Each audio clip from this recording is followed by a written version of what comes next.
We have Maharashtra Congress Chief Nana Patole joining us live now. Nana Patole, thank you so much for speaking to NDTV. My question is, what exactly is Mahavikas Aghadi doing? Is the alliance finally taking shape? बहुत ही openly Sanjay Nirupam ने कहा है और ये भी कहा है कि आपको अलायंस तोड़ देना चाहिए, जिस तरह से शिवसेना ने 17 कैंडिडेट्स अनाउंस कर दिए यूनिलैटरली। देखो, ये कोई आज किसी व्यक्तिगत लड़ाई नहीं है, ये देश के संवैधानिक और लोकतांत्रिक व्यवस्था की लड़ाई है। जिस तरह से 10 साल में बीजेपी ने इस देश को बर्बाद किया, देश को बेचकर देश चला रहे हैं, इसलिए किसी के व्यक्तिगत स्वार्थ के लिए लड़ाई नहीं हो सकती। हमारी कोशिश है, हम कल भी हमारी मीटिंग है एनसीपी के नेता शरद पवार जी से, उद्धव ठाकरे जी से, उनसे कल और बात करने वाले हैं। मैं खुद वर्चुअल उनसे बात करने वाला हूँ, हमारे कांग्रेस के नेता भी कल उनसे बात करने वाले हैं। सांगली है, भिवंडी है और मुंबई की जो जगह की बात है, उसमें हमारा डिस्कशन शुरू है। इससे कोई कांग्रेस के नेता ने बहुत ही, क्योंकि ये समय, क्योंकि हमें तो सबको पता है कि 1 नेशन 1 इलेक्शन, इसका जो टारगेट बीजेपी ने कहा है कि इसके बाद कोई इलेक्शन नहीं। लोकतांत्रिक व्यवस्था को जो खतरा पैदा हो चुका है, ये तो सबको पता है।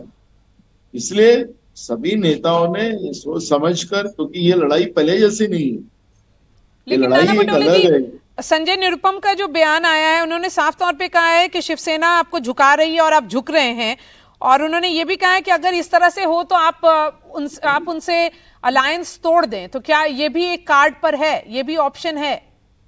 तो कार्यकर्ताओं की भावनाओं को हमको मान्य करना पड़ेगा। आखिरी पार्टी बोलो तो सभी कार्यकर्ताओं को मिलकर पार्टी बनती है।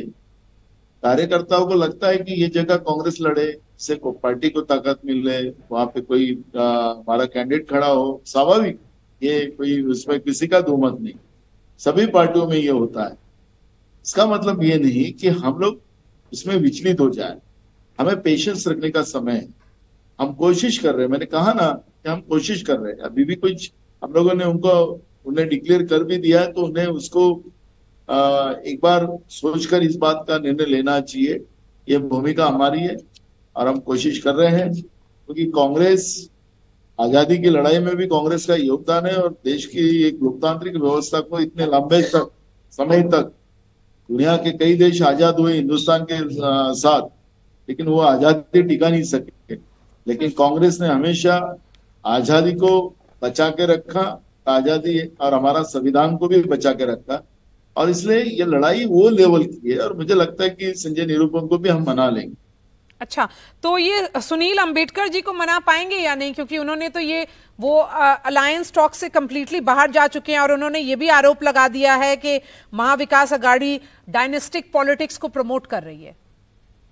देखो, वो क्या बोले उनका इश्यू है, हम उनके बारे में बहुत हमें कुछ बोलने का कोई ये भी नहीं आता। हमारा पहले ही हम 2014 और 2019 में भी हम लोगों ने उनके साथ अलायंस की कोशिश की, इसमें हमें क्या नतीजा मिला हमें पता है। आज भी हम कोशिश में हैं, अभी भी मेरी अलायंस अपना कैंडिडेट डिक्लेयर कर भी दिए, तो भी हमारी एक कोशिश है उसमें। कल के मीटिंग में उसमें कुछ ना कुछ रास्ता बनेगा। कांग्रेस अंबेडकर जी को साथ में रखकर ये चुनाव लड़ने की पूरी कोशिश कर रही है और हम चाहते हैं कि वोट का विभाजन ना हो, क्योंकि ये सब खतरा तो पूरे देश की जनता को पता चल चुका है। इसलिए हम चाहते हैं कि महाराष्ट्र में भी कोई वोट का विभाजन न हो, सब लोग साथ में रहकर ये चुनाव लड़े और बीजेपी को महाराष्ट्र से परास्त करे। ये भूमिका हमारी है और मैं कांग्रेस का चीफ करके महाराष्ट्र का मेरी भूमिका है और हमने कई बार उनसे बात की है, चर्चा चल रही है। कल इसके अंतिम निर्णय तक हम लोग आ जाए। तो इस चर्चा के दौरान क्या ये आप लोगों ने उद्धव ठाकरे को कम्युनिकेट किया है कि जिस तरह से उन्होंने 17 कैंडिडेट्स की लिस्ट अनाउंस कर दी वो सही नहीं था, एक वन साइडेड लिस्ट अनाउंस हुई है, जबकि क्योंकि टॉक्स अभी जारी है, वार्तालाप चल रही है और उसी के बीच में उन्होंने अनाउंस कर दिया? देखो, अलायंस का धर्म ही ये होता है कि जब तक हम जगह फाइनलाइज नहीं करते, जब तक उस जगह को डिक्लेयर नहीं करना, यही अलायंस का धर्म होता है। जिस तरह से तो ठाकरे जी ने अलायंस और जो जगहों पे हम लोग डिस्कशन शुरू था वही जगहों पे उन लोगों ने डिक्लेयर कर दिया ये अलायंस की बात नहीं हो सकती।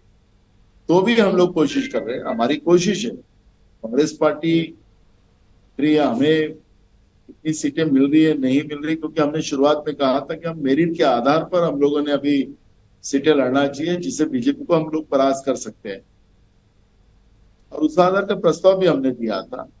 दो तीन जगह की बात है, दो तीन जगह के बारे में कुछ पुनर्निर्णय ले सकते हैं ऐसा हमारा विश्वास है और हम कोशिश कर रहे हैं।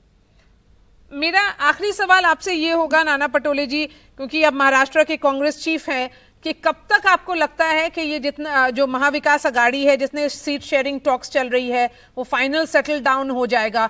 और जहां तक ये कहा गया है कि कांग्रेस चाहती है संगली, भिवंडी और मुंबई साउथ सेंट्रल में चुनाव लड़ने, तो क्या वो आप लोग अभी भी इस पर अड़े हुए हैं या आपको लगता है कि वो सीट आप देने के लिए तैयार हैं?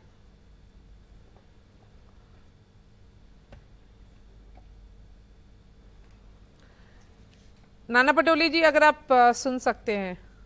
आवाज आ रहा है? मेरिट के आधार पर चुनाव हो तो ये सांगली, भिवंडी और मुंबई साउथ मध्य जी, ये जगह कांग्रेस के लिए मेरिट की है और उस जगह पे कांग्रेस लड़ती है तो अच्छे वोटर से चुन के आएंगे और अलायंस के साथ चुन के आएंगे, और उसी आधार पर ये निर्णय हो ये हमने प्रस्ताव रखा है। खुद उद्धव जी के सामने भी हमने प्रस्ताव दिया है, उनके जो सांसद है संजय राउत, शरद पवार जी, उनके सामने हमने ये प्रस्ताव रखा है। दो तीन जगह की बात है, हमारा अलायंस पास पास क्लियर हो चुका है, दो तीन जगह की बात है कि कल की मीटिंग में वो सवाल हो जाएगा ऐसा हमें लगता है। All right Nana Patole, thank you so much for speaking to NDTV.